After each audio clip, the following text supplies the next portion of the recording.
Cuando éramos niños, nuestros padres posiblemente, o a lo mejor algún pariente cercano, como un tío o una prima, más bien hombres ya adultos, o incluso hasta maestros, en ocasiones nos llegaron a preguntar, ¿qué quieren ser cuando sean grandes? Y aquí cada uno, según sus deseos o anhelos, dio su respuesta. Algunos posiblemente dijeron, quiero ser policía para atrapar a los malos. Otros detective para resolver los casos de homicidio.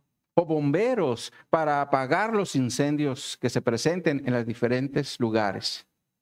Otros posiblemente fueron por el área de la medicina y dijeron, quiero ser doctor o doctora para salvar vidas. O enfermero o enfermera para asistir a los enfermos. Otros posiblemente se fueron por los números o la tecnología, diciendo, yo quiero ser contador porque me gustan los números. O yo quiero ser informático porque a mí me gusta la computación. Sin embargo, otros posiblemente dijeron, yo quiero tener el mismo oficio de mi papá. Sea el de un panadero, el de un mecánico, un jardinero, un soldador, por solo mencionar algunos. Y en respuesta a lo que nosotros le contestamos a nuestros padres o a aquellos que nos hicieron la pregunta, por lo regular nos dijeron, si deseas eso, debes de prepararte para lograrlo. Sin embargo, por otro lado, mis hermanos, nosotros como cristianos también deberíamos incluir otra pregunta a nuestros hijos. Y esta pregunta es, ¿dónde quieres pasar la eternidad? ¿Dónde quieres pasar la eternidad? Porque la Escritura nos enseña que habrá dos destinos eternos. Uno es la resurrección de vida y el otro es la resurrección para condenación. Como la Escritura lo enseña en Juan capítulo 5, verso 29, donde dice, y los que hicieron lo bueno saldrán a resurrección de vida, mas los que hicieron lo malo a resurrección de condenación. Sin embargo, el profeta Daniel en el Antiguo Testamento también dijo en Daniel 12:2, y muchos de los que duermen en el polvo de la tierra serán despertados, unos para vida eterna y otros para vergüenza y confusión perpetua. Estas dos escrituras nos hablan de un mismo evento, y este es que habrá resurrección de los muertos, pero con estos dos destinos eternos, uno para vida y otro para condenación. Y si queremos que nuestros hijos estén preparados para la eternidad, también debemos hacerles la pregunta, ¿dónde quieres pasar la eternidad? Es decir, ¿lo quieres pasar en la resurrección de la vida, con Cristo y todos sus ángeles, en la tierra y en el cielo nuevo, como se menciona en Apocalipsis 21:1? ¿O en la resurrección de condenación, con Satanás y sus demonios en el lago de fuego y azufre, donde serán atormentados por los siglos de los siglos, como se menciona en Apocalipsis 20:10? Ahora, esta pregunta, mis hermanos, no debería ser solamente para nuestros hijos, sino para todos aquellos que están a nuestro alrededor, que se encuentran viviendo fuera del Evangelio. Porque mientras estemos aquí en esta vida, habrá oportunidad de prepararnos para la eternidad. Porque una vez que abandonemos este mundo, ya no habrá oportunidad. Iremos directamente a enfrentar la eternidad conforme la hayamos vivido en esta tierra. Y esto es algo, mis hermanos, que todos deberíamos de tener presente, porque la Biblia nos lo enseña: vida y condenación después de la muerte. Ahora, con este conocimiento es que Pablo va a seguir tocando lo relacionado a la eternidad en el capítulo 5 de su segunda carta a los Corintios. Sin embargo, el día de hoy vamos a tocar solamente los primeros 10 versículos de este capítulo, así que les invito a abrir su Biblia para dar lectura al texto base en segunda a los Corintios, capítulo 5.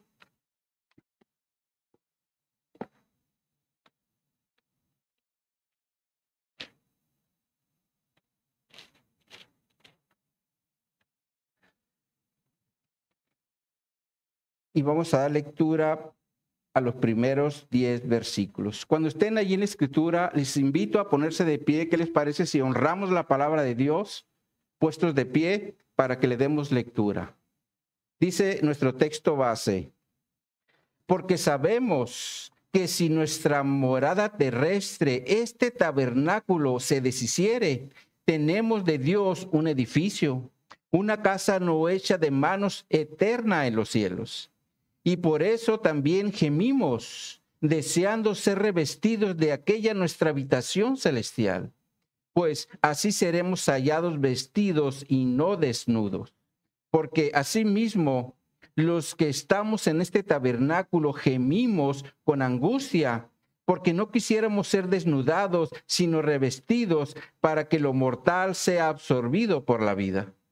Mas el que nos hizo para esto mismo es Dios, quien nos ha dado las arras del Espíritu. Así que vivimos confiados siempre y sabiendo que entre tanto estemos en el cuerpo, estamos ausentes del Señor. Porque por fe andamos, no por vista, pero confiamos, y más quisiéramos estar ausentes del cuerpo, pero presentes al Señor. Por tanto, procuramos también, ausentes o presentes, serle agradables, porque es necesario que todos nosotros compadezcamos ante el tribunal de Cristo, para que cada uno reciba según lo que haya hecho mientras estaba en el cuerpo, sea bueno o sea malo. El título que le hemos dado a esta enseñanza es: por fe andamos, no por vista. Oremos. Oh bendito Dios, venimos nuevamente ante tu presencia para que tú nos dirijas, Señor, por medio de tu Espíritu Santo, que tú nos hables, Señor, por medio de tu Espíritu Santo en relación a este tema relacionado con lo que nos espera del otro lado en la eternidad. Ayúdanos, Señor, a entenderlo para que estemos preparados y también ayudemos a aquellos que aún no están preparados, Señor. Así que, mi Dios, me pongo en tus manos y te pido que sea solamente tu voluntad la que se haga en nuestra vida, Señor. Así que, Espíritu Santo, nos ponemos en tus manos, que nos guíes y nos hables, y lo hacemos en Cristo Jesús. Amén y amén. Ahora, trayendo un poquito de contexto, la semana pasada, en los versículos 16 al 18, en el capítulo 4, miramos cómo Pablo empieza a hacer un contraste entre lo temporal y lo eterno, solo que lo hace a través del cuerpo humano en el versículo 16, cuando dice o nos habla del hombre exterior, y dice que el hombre exterior se va desgastando. Y esto es porque a final de cuentas nuestro hombre exterior, que es el cuerpo, muere. Y esto es porque somos temporales en esta tierra. Y esto a final de cuentas es, como dice la Escritura, la paga del pecado. Romanos 6:23, perdón. Sin embargo, Pablo también dice que el interior, nuestro ser interior, se va renovando. Y esto es porque el Espíritu Santo está operando desde nuestro ser interior en el proceso de la santificación para que día a día seamos más como Cristo. Y por lo tanto, el hombre interior es donde está lo eterno, porque no muere como pasa con el cuerpo. Y de hecho, la muerte, mis hermanos, es una separación de nuestro ser interior con el exterior. Porque cuando morimos, el alma sale del cuerpo. Y de hecho, la Biblia nos da ejemplos de esto. Uno de ellos es la muerte de Raquel, la esposa de Jacob, en Génesis capítulo 35, en los versículos 18 al 19 nos dice: y aconteció que al salirse el alma, pues murió. Llamó su nombre Benoni, mas su padre lo llamó Benjamín. Así murió Raquel y fue sepultada en el camino de Efrata, la cual es Belén. Esto nos enseña que hay una separación del cuerpo con el alma, porque a final de cuentas el cuerpo es temporal, pero el alma es eterna. Por eso Job también dice en Job 19, en los versículos 25 y 26, yo sé que mi Redentor vive y al fin se levantará sobre el polvo, y después de deshecha esta mi piel, en mi carne he de ver a Dios. Aquí Job está hablando de la resurrección de los muertos, donde dice, he de ver a Dios. Y esto también, mis hermanos, pasará con nosotros. Solo que en nuestro caso, como cristianos, debemos de creerlo por fe, porque la fe es la certeza de lo que se espera y la convicción de lo que no se ve, como dice la Escritura en Hebreos 11:1. Por eso Pablo termina el capítulo 4 hablando de las cosas que se ven y las que no se ven. Porque las que se ven son temporales, como lo es el cuerpo o las tribulaciones que experimentemos en esta vida. Pero las que no se ven son eternas, como lo es nuestro ser interior donde está el alma. Y con este contexto, Pablo inicia el capítulo 5 diciendo, porque sabemos. Y esto es porque Pablo sabía que había estas dos cosas en nuestro ser, una temporal y una eterna, es decir, el cuerpo y el alma. Y para afirmar el punto, Pablo vuelve a hacer referencia a nuestro cuerpo, solo que ahora lo hace metafóricamente por medio de un tabernáculo, el cual en nuestros días es como una casa de campaña, la cual utilizamos de forma temporal cuando salimos al mar o a la montaña. Sin embargo, en los tiempos del Antiguo Testamento y sobre todo en Israel, en tiempo de la conquista, tenemos el ejemplo del tabernáculo, el cual era como una carpa gigante donde estaba la presencia de Dios. Sin embargo, este tabernáculo, nunca estuvo fijo en un solo lugar, como dice la Escritura en Éxodo, capítulo 40, en los versículos 36 y 37, donde dice, y cuando la nube se alzaba del tabernáculo, los hijos de Israel se movían en todas sus jornadas, pero si la nube no se alzaba, no se movían hasta el día en que ella se alzaba. Entonces esto nos enseña que cuando la nube se levantaba y se movía, tenían que mover el tabernáculo y seguir en la dirección que el Señor le estaba dando. Pero el punto es que el tabernáculo, mis hermanos, siempre estaba en movimiento.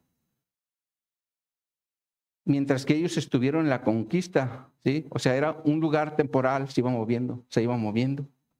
Pero una vez que llegaron a la tierra prometida, Dios dejó el tabernáculo de reunión para morar de una forma fija en un edificio llamado templo que fue construido por el rey Salomón. Pero el punto es que era temporal la estancia del tabernáculo. Por otro lado, los nómadas en la antigüedad también habitaban en tabernáculos porque no siempre estaban en el mismo lugar, como pasó con Abraham. Sobre todo cuando salió de su tierra, como se menciona en Génesis 21, donde dice, de allí partió Abraham a la tierra de Negev y acampó entre Cedes y Shur y habitó como forastero en Gerar. Es claro que Abraham fue un nómada porque iba a la tierra que Dios le dijo que le había de mostrar, como se menciona en Génesis 12:1, donde dice, pero Jehová había dicho a Abraham, vete de tu tierra y de tu parentela, de la casa de tu padre, a la tierra que te mostraré. Entonces Abraham, en obediencia a esta instrucción de Dios, él vivió como un nómada en carpas.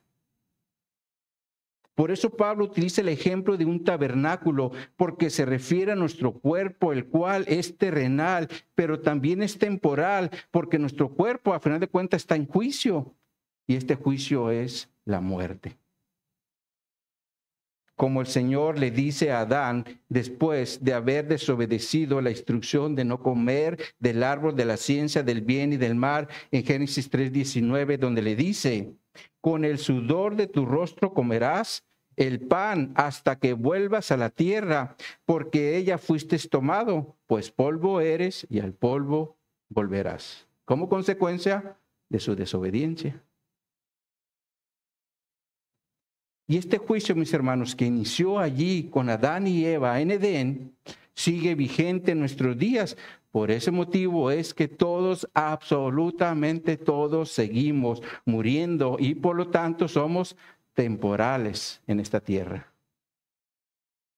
Sin embargo, en la segunda parte del versículo 1 del texto base, Pablo ahora compara el tabernáculo con un edificio o una casa, cuando dice, si este tabernáculo se deshiciere, tenemos un edificio, una casa no hecha de manos, eterna en los cielos. Aquí el edificio, la casa, es una referencia a nuestro nuevo cuerpo en la resurrección, el cual ya no será temporal, sino eterno. Por eso Pablo ahora lo compara con un edificio, una casa, porque estas son construcciones sólidas y fijas, que no se pueden mover de un lado hacia otro, como pasa con las casas de campañas o con los tabernáculos. Ahora, Pablo también utilizó el ejemplo de un edificio para hablar del cuerpo cuando le dijo a los corintios en 1 Corintios 3:9, porque nosotros somos colaboradores de Dios y vosotros sois labranza de Dios, edificio de Dios. Sin embargo, en la última parte del versículo 1 del texto base, Pablo dice que este edificio o casa no es hecha con las manos. Y esto es porque no se refiere a una construcción física como lo es un edificio, una casa que se construye con las manos, sino más bien a una casa espiritual, la cual es eterna en los cielos. Es claro que Pablo está utilizando esta metáfora para hablar de nuestro cuerpo en la resurrección. Y de hecho, Cristo también utilizó esta metáfora para hablar de su cuerpo en la resurrección, después de haber sacado a los vendedores. Acuérdense que fue al templo y sacó a los vendedores a latigazos, ¿verdad? Y allí los judíos le pidieron señal. Y Jesús les dice en Juan 2:19 al 21, destruid este templo y en 3 días lo levantaré. Dijeron luego los judíos, en 46 años fue edificado este templo y tú en 3 días lo levantarás. Mas él hablaba del templo de su cuerpo. Es claro que Jesús no se refería al templo físico que había en Jerusalén, sino a su cuerpo en la resurrección. Y esto mismo es a lo que se refiere Pablo cuando dice, tenemos de Dios un edificio, una casa no hecha de manos, eterna en los cielos. Sin embargo, mis hermanos, mientras estemos aquí en la tierra, también gemimos, como dice Pablo al inicio del versículo 2 del texto base, que dice, y por esto también gemimos. Aquí la palabra gemimos se refiere a un dolor o malestar que expresamos al estar pasando por un momento difícil, como por ejemplo por situaciones de salud, como lo es una enfermedad, por problemas en el matrimonio, con los hijos, en el trabajo, o con algún vecino o con algún hermano en Cristo. Estas son situaciones que nos hacen expresar un dolor, gemir. De hecho, un caso de estos lo vemos en la Escritura con el pueblo de Israel, cuando murió el faraón que conocía a José. Dice la Escritura en Éxodo 2:23, Aconteció que después de muchos días murió el rey de Egipto y los hijos de Israel gemían a causa de la servidumbre y clamaron y subió a Dios el clamor de ellos con motivo de su servidumbre. Aquí el gemir es en relación a la servidumbre que ahora ellos estaban experimentando porque ahora los están maltratando y los estaban tratando como esclavos. Ahora, el rey Salomón también escribió en Proverbios 29:2, cuando los justos dominan, el pueblo se alegra. Mas cuando domina el impío, el pueblo gime. Esta, mis hermanos, también es una realidad en nuestros días, porque el crimen organizado cada vez más tiene más control de nuestra sociedad y por lo tanto han aumentado los secuestros, los asesinatos y la inseguridad. Y todo esto hace que gimamos por las situaciones difíciles que se están dando y más si uno de nuestros parientes o nosotros mismos somos afectados por esto. Ahora, por otro lado, mis hermanos, nosotros como cristianos también experimentaremos otro gemir, solo que este gemir está relacionado con el pecado con el cual luchamos en el día a día. Por eso Pablo dice en Romanos 7, versículos 22 y 24, porque según el hombre interior me deleito en la ley de Dios, pero veo otra ley en mis miembros que se rebela contra la ley de mi mente y que me lleva cautivo a la ley del pecado que está en mis miembros. Miserable de mí, ¿quién me librará de este cuerpo de muerto? ¿Cuántas veces, mis hermanos, hemos gemido y también dicho, miserable de mí? Sobre todo porque caemos en el pecado. Porque dijimos algo que no deberíamos de haber dicho.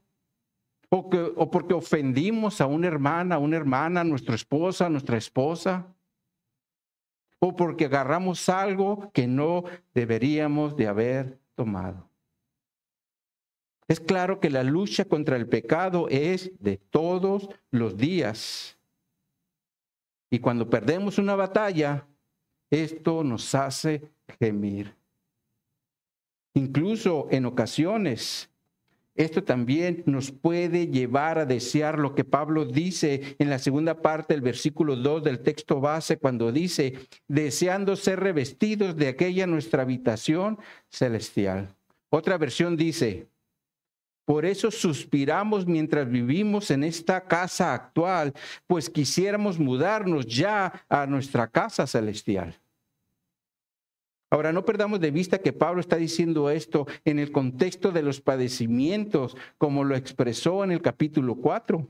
Y cuando estamos pasando por situaciones de padecimiento, como por ejemplo una enfermedad que nos está acabando día a día, es claro que puede surgir este deseo de partir con el Señor para dejar de sufrir. Sin embargo, mis hermanos, los padecimientos a los que Pablo se refiere eran en relación a la obra del Señor. Por eso también le dice a los filipenses, en Filipenses capítulo 1, en los versos 22 al 24, mas si el vivir en la carne resulta para mí en beneficio de la obra, no sé entonces qué escoger, porque de ambas cosas estoy puesto en estrecho, teniendo deseo de partir y estar con Cristo, lo cual es mucho mejor. Pero quedarme en la carne es más necesario por causa de vosotros, le dice a los filipenses. Pablo aquí está poniendo en una balanza, por un lado, su servicio en el Evangelio y por el otro, su deseo de estar con Cristo, donde dice que es muchísimo mejor estar con Cristo. Pero por causa de la obra del Evangelio era mejor quedarse aunque estuviera pasando por sufrimientos o padecimientos. Sin embargo, su deseo, como dice al final del versículo 22 del texto base, era ser revestido de la habitación celestial, lo cual es una referencia a su cuerpo en la resurrección de los muertos, donde recibiremos ese nuevo cuerpo sin pecado. Por eso Pablo continúa diciendo en el versículo 3 de nuestro texto base, pues así seremos hallados vestidos y no desnudos. Ahora, miren cómo traduce esta escritura la Nueva Traducción Viviente. Se los vamos a poner en la pantalla. Dice esta traducción: pues nos vestiremos con un cuerpo celestial, no seremos espíritus sin cuerpo. Lo cual quiere decir que en la resurrección de los muertos no seremos solamente un espíritu como se creía en el mundo griego. Porque para los griegos el cuerpo era algo malo y mientras estuviera en vida el espíritu estaba como en una prisión. Y cuando una persona moría, entonces el espíritu era liberado para que ya no estuviera en prisión. Por ese motivo los griegos no creían en la resurrección. Sin embargo, en la doctrina del Evangelio, Pablo nos afirma que sí habrá resurrección de los muertos, pero no solo eso, sino también habrá una transformación en nuestro cuerpo.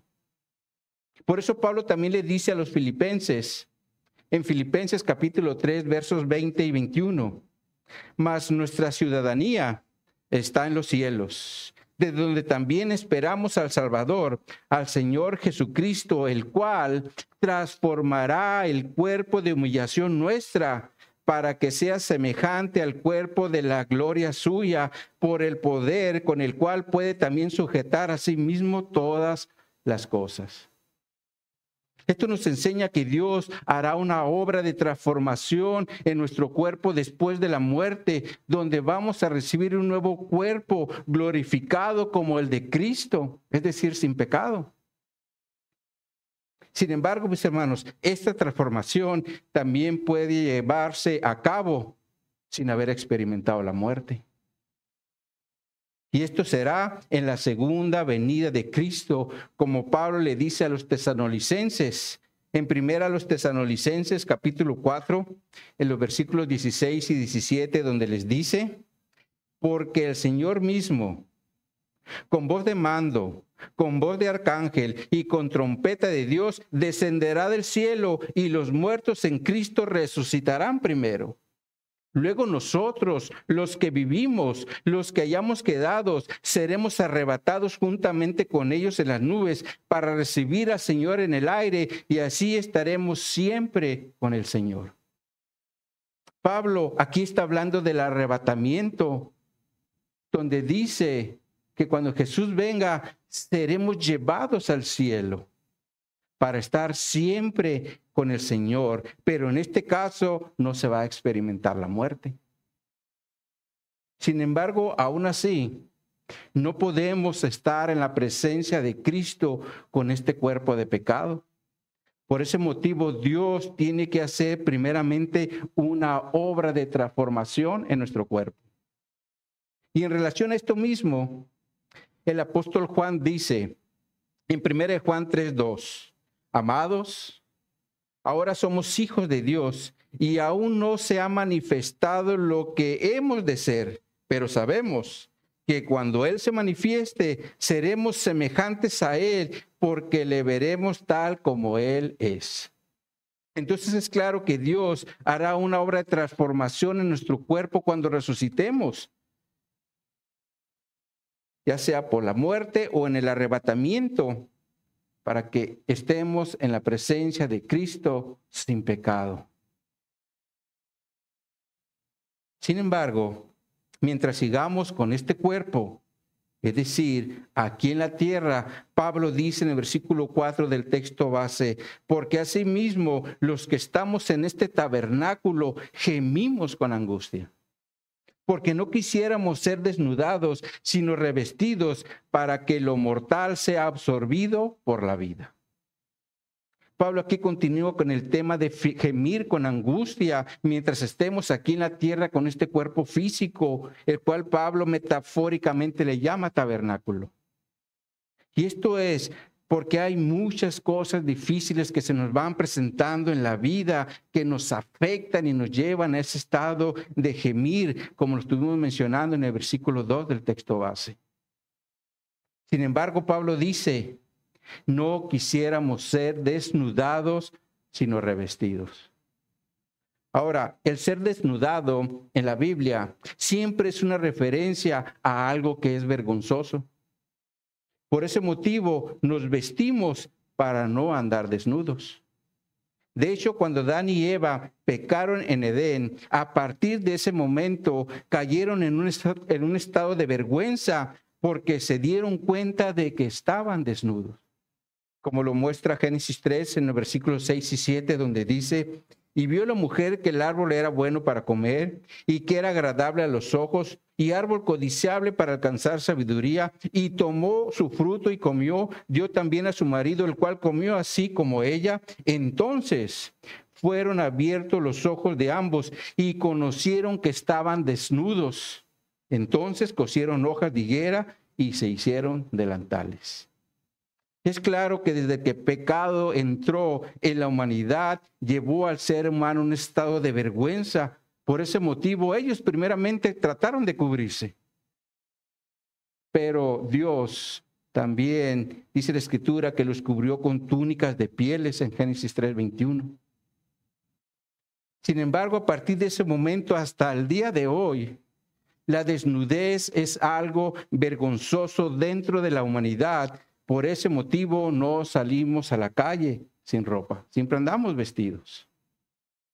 Y bajo este contexto de vergüenza, Pablo dice: no quisiéramos ser desnudados, sino revestidos. Es decir, con ropa para no estar en un estado de vergüenza. Ahora, no perdamos de vista que Pablo está presentando esto en el contexto de la resurrección, donde recibiremos un nuevo cuerpo, porque no seremos solamente un espíritu.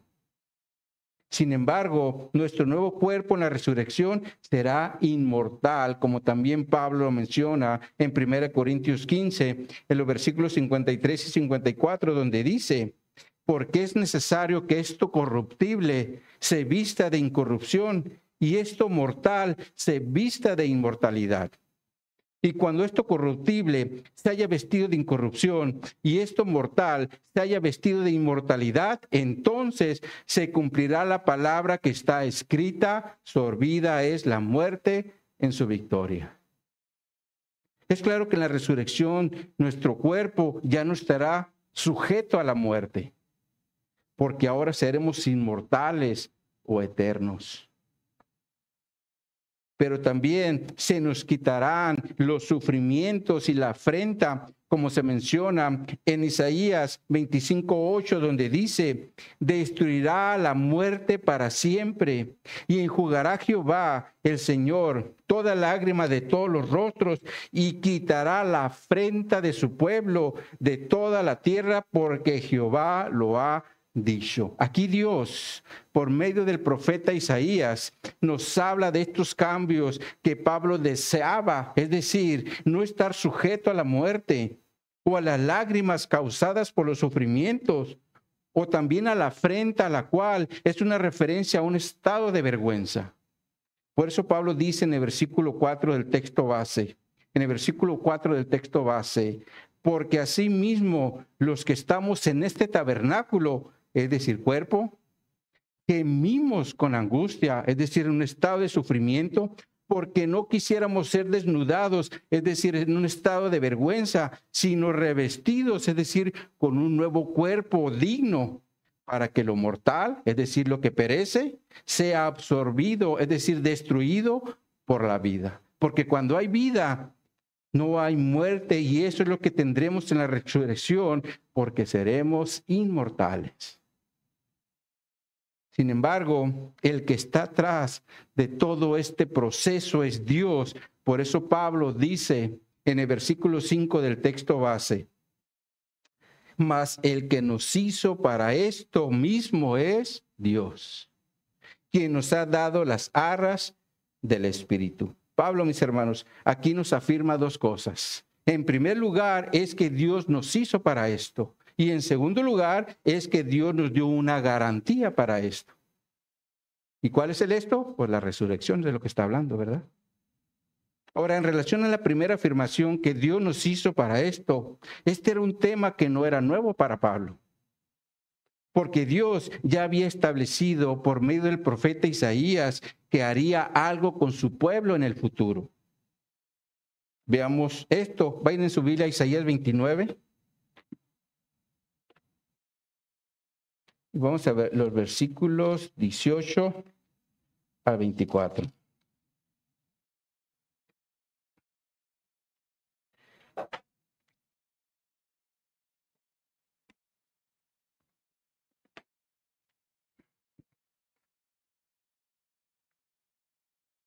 Dice aquí la palabra de Dios.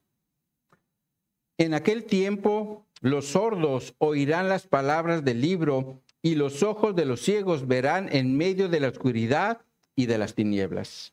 Entonces los humildes crecerán en alegría en Jehová y aún los más pobres de los hombres se gozarán en el Santo de Israel. Porque el violento será acabado y el escarnecedor será consumido. Serán destruidos todos los que se desvelan para hacer iniquidad. Los que hacen pecar al hombre en palabra, los que arman lazo al que reprendía en la puerta y pervierte la causa del justo con vanidad. Por tanto, Jehová, que redimió a Abraham, dice así a la casa de Jacob: no será ahora avergonzado Jacob, ni su rostro se pondrá pálido, porque verá a sus hijos obra, ¿de qué dice? Obra de mis manos en medio de ellos, que santificaré mi nombre y santificarán al Santo de Jacob y temerán al Dios de Israel. Y los extraviados de espíritu aprenderán inteligencia y los murmuradores aprenderán doctrina. Esta es una palabra profética que Dios le dio al profeta Isaías en relación a la redención de Israel en el futuro. Ahora, un poco más adelante les dice en Isaías 60:21, y tu pueblo, todos ellos serán justos, para siempre heredarán la tierra, renuevos de mi plantío, obra de mis manos, para gloriarme. Es claro que Dios está en medio de esta obra que Él dice que va a hacer. Sin embargo, mis hermanos, nosotros como iglesia, el Señor a nosotros como iglesia también nos ha dado promesas futuras, de las cuales muchas ya iniciaron. Una de ellas es la salvación por medio de Cristo, como Pablo le dice a los Efesios en Efesios 2, versos 8 al 10, que conocemos: porque por gracia sois salvos por medio de la fe, y esto no de vosotros, pues es don de Dios, no por obras, para que nadie se gloríe, porque somos hechura suya, criados en Cristo Jesús para buenas obras, las cuales Dios preparó de antemano para que anduviéramos en ellas. Lo cual quiere decir que Dios ya tenía planes para nosotros de salvación. Pero esto no es algo de ahora, sino desde antes de la fundación del mundo, como se menciona en el contexto en Efesios 1, versos 4 al 6, donde dice: según nos escogió en Él antes de la fundación del mundo, para que fuésemos santos y sin mancha delante de Él, en amor, habiéndonos predestinado para ser adoptados hijos suyos por medio de Jesucristo, según el puro afecto de su voluntad, para alabanza de la gloria de su gracia, con la cual nos hizo aceptos en el amado. ¿Se dan cuenta, mis hermanos? Fuimos escogidos desde antes de la fundación del mundo, y por lo tanto, si estamos aquí, mis hermanos, no es por casualidad, sino porque Dios ya tenía planes de salvación en nuestra vida a través de Cristo. Sin embargo, también nos dice en Filipenses 1:6, estando persuadido de esto, que el que comenzó en vosotros la buena obra, la perfeccionará hasta el día de Jesucristo. Lo cual quiere decir que Dios no nos va a dejar solos en esta obra que ya inició. Y esto nos lleva a la segunda afirmación que Pablo hace en el versículo 5 del texto base, y esto es que Dios nos dio una garantía para esto. Y esa garantía es el Espíritu Santo. Por eso Pablo en el contexto, en el versículo 1, cuando habla de la promesa de Dios, dice en 2 Corintios 1, 20 y 22, porque todas las promesas de Dios en él, sí, porque todas las promesas de Dios son en él sí y el amén, por medio de nosotros para la gloria de Dios, y el que nos confirma con vosotros en Cristo, y el que nos ungió es Dios, el cual también nos ha sellado y nos ha dado las arras del Espíritu en nuestros corazones. Entonces es claro que la garantía que Dios nos ha dado para esta obra o para que esta obra se lleve a cabo es el Espíritu Santo, el cual está en nuestro corazón, es decir, en nuestro ser interior. Ahora, en este mismo sentido, Pablo les dice a los romanos en Romanos 8, en los versículos 22 y 23, porque sabemos que toda la creación gime a una y aún está con dolores de parto hasta ahora. Y no solo ella, sino que también nosotros mismos que tenemos las primicias del Espíritu, nosotros también gemimos dentro de nosotros mismos esperando la adopción, la redención de nuestro cuerpo. Pablo aquí también está apuntando a la resurrección de los muertos, donde nuestro cuerpo será redimido, es decir, liberado tanto del pecado como de los sufrimientos. Sin embargo, la garantía de esta obra es el Espíritu Santo con el cual Dios nos sella. Como Pablo también le dice a los Efesios, en Efesios 1:13, donde les dice, en él también vosotros, habiendo oído la palabra de verdad, el evangelio de vuestra salvación, y habiendo creído en él, fuisteis sellados con el Espíritu Santo de la promesa, que es las arras de nuestra herencia hasta la redención de la posesión adquirida para alabanza de su gloria. Entonces es claro, mis hermanos, que Dios a cada uno de nosotros nos dio una garantía, pero no lo hizo por escrito, sino bajo un sello que Él mismo estableció en nuestro corazón para identificarnos como parte de su obra. Por ese motivo, Pablo dice en el versículo 6 del texto base, regresemos ahí.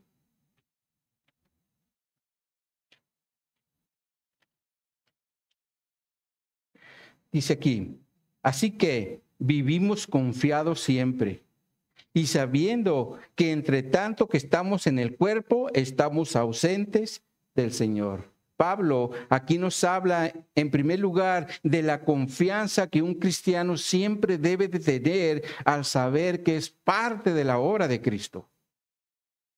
Por eso el salmista también dijo en Salmos 27:3, aunque un ejército acampe contra mí, no temerá mi corazón, aunque contra mí se levante guerra, yo estaré confiado.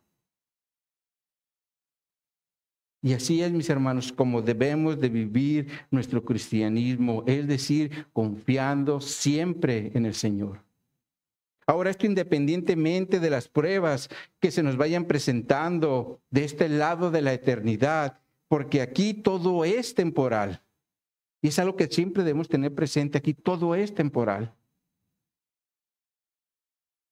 Ahora Pablo en segundo lugar dice, entre tanto que estamos en el cuerpo, estamos ausentes del Señor, lo cual quiere decir que mientras estemos en este cuerpo, el cual es temporal, estaremos ausentes de nuestra morada eterna, la cual tendremos con el Señor. Ahora, Pablo aquí también está mirando la vida como la miraban los judíos desde la antigüedad. Porque como es temporal, los judíos se miraban como extranjeros y advenedizos, es decir, como peregrinos o de paso en el mundo. Un ejemplo de esto lo vemos cuando David levanta una ofrenda para la construcción del templo en Primera de Crónicas, en el capítulo 29, versículos 14 y 15, donde dice, porque ¿quién soy yo? ¿Y quién es mi pueblo para que pudiésemos ofrecer voluntariamente cosas semejantes? Pues todo es tuyo, de lo recibido de tu mano te damos. Porque nosotros, extranjeros y advenedizos, somos delante de ti, como todos nuestros padres y nuestros días sobre la tierra, cual sombra que no dura. Ahora David también dijo en el Salmo 39, 12, oye mi oración, oh Jehová, y escucha mi clamor. No calles ante mis lágrimas, porque forastero soy para ti y advenedizo como todos mis padres. Es claro que el pueblo de Israel desde la antigüedad miraba la vida en esta tierra como algo temporal, de paso. Sin embargo, también sabían que un día tendrían una patria celestial. Por eso también el escritor a los Hebreos, cuando está tratando el tema de la fe en el capítulo 11, dice en Hebreos 11, 13 al 16, conforme a la fe, murieron todos estos sin haber recibido lo prometido, sino mirándolo de lejos y creyéndolo y saludándolo y confesando que eran extranjeros y peregrinos sobre la tierra. Porque los que esto dicen claramente dan a entender que buscaban una patria. Pues si hubieran estado pensando en aquella de donde salieron, ciertamente tenían tiempo de volver, pero anhelaban una mejor, esto es, celestial. Por lo cual Dios no se avergüenza de llamarse Dios de ellos, porque les ha preparado una ciudad. Este era el mismo concepto que Pablo tenía, que había una ciudad celestial y aquí todo era temporal. Por eso es que dice que mientras que estemos aquí, estamos ausentes del Señor y de esa morada que nos espera en los cielos. Sin embargo, mis hermanos, lo que Pablo dice en el versículo 7 del texto base es clave para esto. Cuando Pablo dice, porque por fe andamos y no por vista. Así es como debemos vivir la vida cristiana, abrazando las promesas de Dios por fe, aunque en estos momentos no lo veamos. Como Pablo también lo mencionó en el contexto en 2 Corintios 4, 18, donde dice, no mirando nosotros las cosas que se ven, sino las que no se ven, pues las cosas que se ven son temporales, pero las que no se ven son eternas. Ahora también le dijo a los Gálatas, en Gálatas 2:20, con Cristo estoy juntamente crucificado, y ya no vivo yo, mas vive Cristo en mí, y lo que ahora vivo en la carne, lo vivo en la fe del Hijo de Dios, el cual me amó y se entregó a sí mismo por mí. Es claro que nuestro cristianismo lo debemos de vivir por fe, confiando en que Dios va a cumplir todo aquello que nos promete en su palabra. Como lo es, que estaremos un día en su presencia por toda la eternidad, que estaremos con un cuerpo sin pecado y sobre todo que no pasaremos la eternidad en el castigo del infierno que está preparado para el diablo y sus demonios. El Señor nos va a liberar de todo eso. Sin embargo, mis hermanos, lo que vemos muchas veces con nuestra vista nos puede engañar y nos puede llevar a tomar malas decisiones, como por ejemplo, dejar de congregarnos, dejar de contribuir económicamente para la obra del Señor, incluso dejarle de servir. Y esto muchas veces pasa porque como estamos mirando, y de hecho pasa mucho también en el pastorado, porque no vemos lo que deseamos. Y por lo tanto, esto trae desánimo. Por ese motivo, muchos pastores en la actualidad han dejado el ministerio del evangelio porque se guían por lo que están mirando.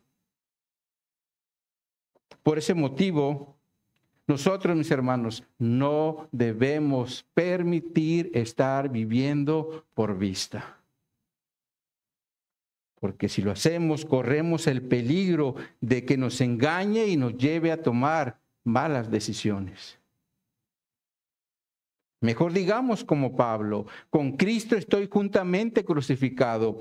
Y ya no vivo yo, mas Cristo vive en mí. Y lo que ahora lo vivo en la carne, lo vivo en la fe del Hijo de Dios, el cual me amó y se entregó a sí mismo por mí. ¿Cuántos dicen amén? Ahora, Pablo continúa diciendo en el versículo 8 del texto base, pero confiamos y más quisiéramos estar ausentes del cuerpo y presentes al Señor. Pablo aquí sigue hablando de la confianza que debemos tener en Cristo, por eso dice confiamos. Pero también introduce otro tema que es importante en relación a nuestra fe en el Evangelio, y esto es que podemos ir al Señor a través de dos formas. Una es por medio de la muerte, la cual es la única forma de estar ausentes del cuerpo, es decir, cuando morimos, para estar en la presencia del Señor. Y la segunda es, como ya mencionamos, cuando el Señor regrese por su iglesia, para que ya podamos estar presentes con el Señor. Y esto, mis hermanos, lleva a Pablo a una conclusión, y la conclusión la da en el versículo 9 del texto base, cuando dice: por tanto, procuramos también, o ausentes o presentes, serle agradable. Serle agradable. La conclusión a la que Pablo llega es esa: serle agradable. Y cuando hablamos de algo agradable, siempre lo relacionamos con cosas que nos dan placer o satisfacción. Como por ejemplo, si un esposo es fiel a su esposa, ¿será algo agradable o desagradable para la esposa? Es claro que será algo agradable, porque ninguna esposa quiere tener un marido infiel. Ahora, si un cristiano es obediente a los mandamientos de Dios, ¿será algo agradable o desagradable para Dios? Es claro que será algo agradable para Dios. Pero si una persona es desobediente a los mandamientos de Dios, también es claro que será algo desagradable para Dios. Por eso, como cristianos, debemos anhelar o tener el deseo de serle agradable en todo lo que hagamos.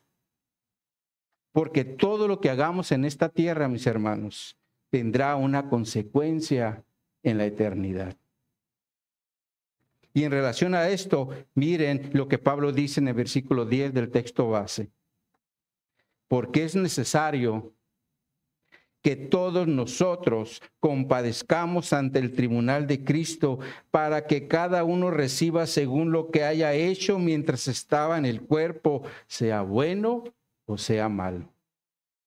Lo cual quiere decir que nosotros como cristianos también estaremos en un tribunal donde serán evaluadas todas nuestras acciones, sean buenas o sean malas.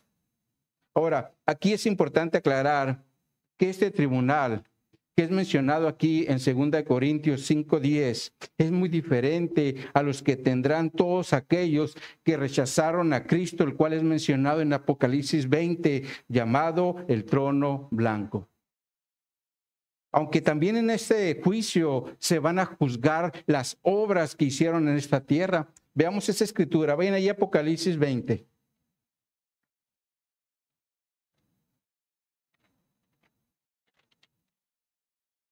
Y vamos a leer a partir del versículo 11,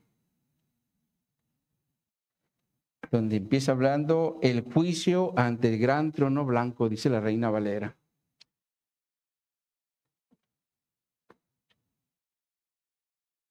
Dice aquí la escritura: y vi un gran trono blanco, y al que estaba sentado en él, delante del cual huyeron la tierra y el cielo, y ningún lugar se encontró para ellos.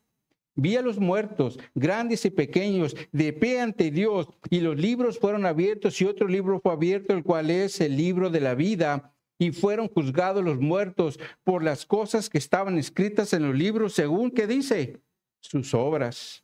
Y el mar entregó los muertos que había en él, y la muerte y el Hades entregaron los muertos que había en ellos, y fueron juzgados cada uno según que dice sus obras. Y la muerte y el Hades fueron lanzados al lago de fuego. Esta es la muerte segunda. Y el que no se halló escrito en el libro de la vida, ¿qué dice que va a pasar? Fue lanzado al lago de fuego. Pregunta, mis hermanos: ¿un cristiano está o no está escrito en el libro de la vida? ¿Qué dicen al respecto? Es claro que sí, estamos escritos en el libro de la vida.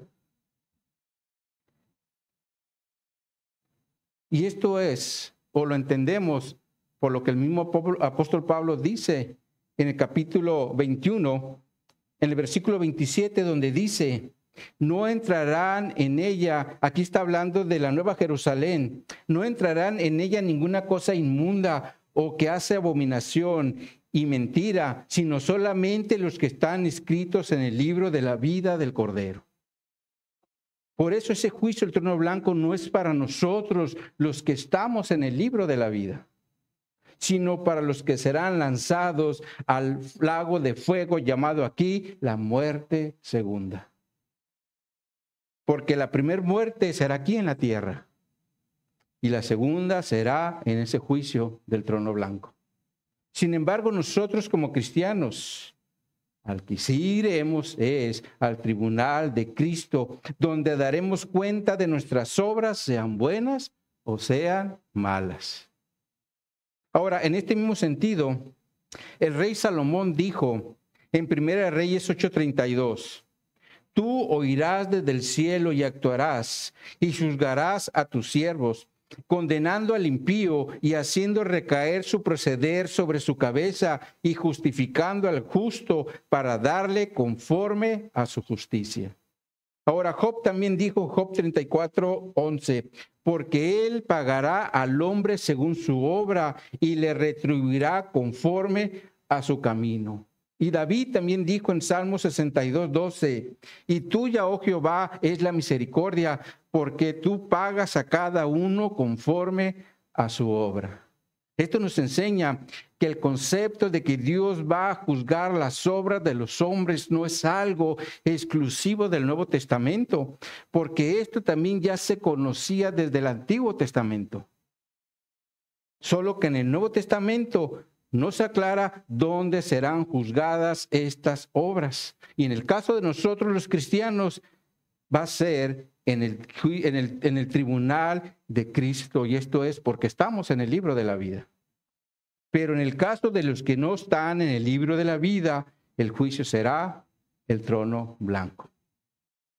Sin embargo, al punto que quiero llegar es que todas las obras que hagamos en esta tierra serán juzgadas por Dios, sean buenas o sean malas. Pero en nuestro caso como cristianos, también es importante considerar lo que Pablo ya les había dicho a los corintios en 1 Corintios 3, en los versículos 11 al 15, donde les dice, porque nadie puede poner otro fundamento que el que ya está puesto, el cual es Jesucristo. Si sobre este fundamento alguno edificare oro, plata, piedras preciosas, madera, heno, hojarasca, la obra de cada uno será manifiesta, porque el día la declarará, pues por el fuego será revelada, y la obra de cada uno, cual sea, el fuego la probará. Si permaneciere la obra de alguno que sobreedificó, recibirá recompensa. Si la obra de alguno se quemare, él sufrirá pérdida, si bien él mismo será salvo, aunque así como por el fuego. Pablo aquí le dice a los corintios que las obras de cada uno serán probadas por el fuego. Y si permanece, dice que va a recibir recompensa. Pero si se quema, dice que va a sufrir pérdida, aunque él ya es salvo, pero está hablando de las obras. Entonces, lo que Pablo quiere transmitirle a los corintios y por extensión a nosotros, es que todo lo que hagamos en esta tierra va a ser probado por fuego, incluyendo nuestra forma de juzgar y nuestro menosprecio hacia los hermanos. Como Pablo también le dijo a los romanos en Romanos 14:10, donde les dice, pero tú, ¿por qué juzgas a tu hermano? O tú también, ¿por qué menosprecias a tu hermano? Porque todos compadeceremos ante el tribunal de Cristo. Ahora también les dice en el versículo 12, de manera que cada uno de nosotros dará a Dios cuentas de sí. Esto, mis hermanos, nos debe llevar a reflexionar cómo estamos viviendo nuestro cristianismo el día de hoy. Porque todos daremos cuenta de lo que estamos haciendo en esta tierra, sea bueno o sea malo. Entonces, como conclusión, recordemos que tenemos una morada en el cielo donde recibiremos un cuerpo incorruptible y eterno. Pero también no debemos olvidar que Dios nos ha dado el Espíritu Santo como una garantía de que le pertenecemos. Por eso debemos aprender a vivir por fe y no por vista, pero sobre todo porque un día vamos a compadecer ante el tribunal de Cristo para dar cuentas de lo que hagamos.